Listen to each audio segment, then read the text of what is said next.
Thanks for joining us. I'm Scott Rogers, the Chamber's Vice President, Governmental Affairs. We're interviewing the candidates for at-large Eau Claire City Council, and we're pleased to have with us Charlie Johnson. Charlie, thanks for joining us. Thanks so much for having me today, Scott. Charlie, you're running for re-election for a 3-year term. Before we get into your role on the council, who is Charlie Johnson? What should people know about you? Yeah, absolutely. So I first moved to Eau Claire in 2016 to attend the University of Wisconsin-Eau Claire to get my first bachelor degree. And it was during this time that I kind of became introduced to the local workings of the city of Eau Claire and all the great local businesses. I met some of the local council members, even some state representatives. And this was through my work with an organization on campus called Student Senate. My senior year, I was able to serve as student body president, and it was during this time that I really came to appreciate the importance of public-private partnerships and all the partnerships that make Eau Claire so great. I had the opportunity to work on 2 great projects, the Sonotag Center and the Science Building, both which are now either finished and an asset to the student body, or one is well on its way and will be a great asset to the community. But this is kind of what led me to want to run for city council back in 2022, was because I saw all the fantastic work that was being done in the city, and I wanted to play a role in continuing that work. But even prior to before I was able to run in 2020 during the pandemic, having to move home, I ended up doing what I think the university, the chamber, and local businesses want all recent graduates to do, and that's come back and make Eau Claire my place to live, work, and really make home. Well, one of the things you want to come back and do is to continue serving on city council. So your term's up, you're running for a new 3-year term. Why are you running for re-election? Yeah, absolutely. So I really view local government as being kind of a driving force for good. And I believe in the strong future for the city of Eau Claire. And I consider myself to be a pragmatic, fact-based leader. I really try not to approach the decisions we make on council from the point of emotion.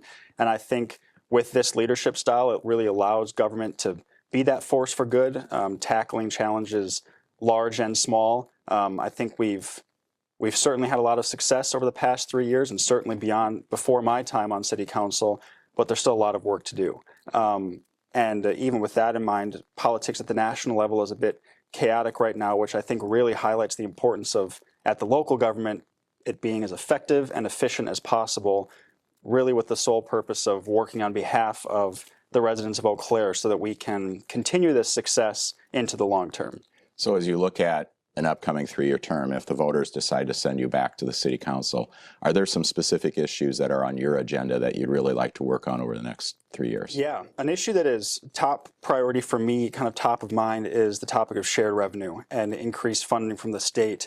I mean, I have plenty of priorities from housing supply and affordability, transportation, public safety, all of these areas that need to be addressed by the city, but the city's hands and the many municipalities around the state, their hands are tied in terms of funding these areas while meeting the rising costs. And so I really want to continue on the work that's been done to lobby the state legislature to provide these funds that are so necessary to adequately addressing these areas of concern for many of our residents.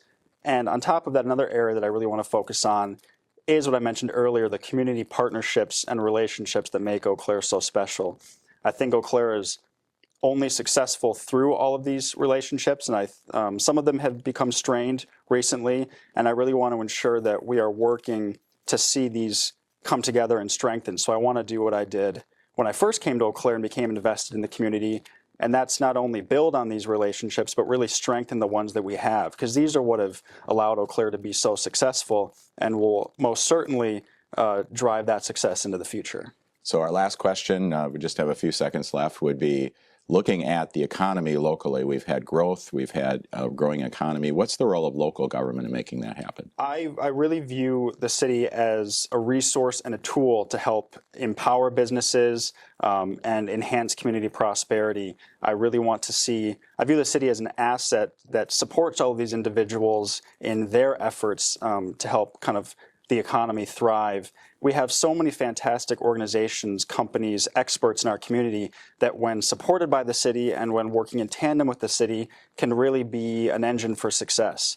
And I think there are so many opportunities for us to to play a role in that. One would be infrastructure, for example, and making continued investments in roads, public parking, which of course has been a topic of discussion, and public spaces in general. I really think it's important that we continue to make those investments so that it's a place where people want to come to work, live, and invest, because that's what really makes a strong local economy, is when people want to stay here, settle down, and bring their businesses here to see that success into the long term. All right. Well, thanks, Charlie, for joining us.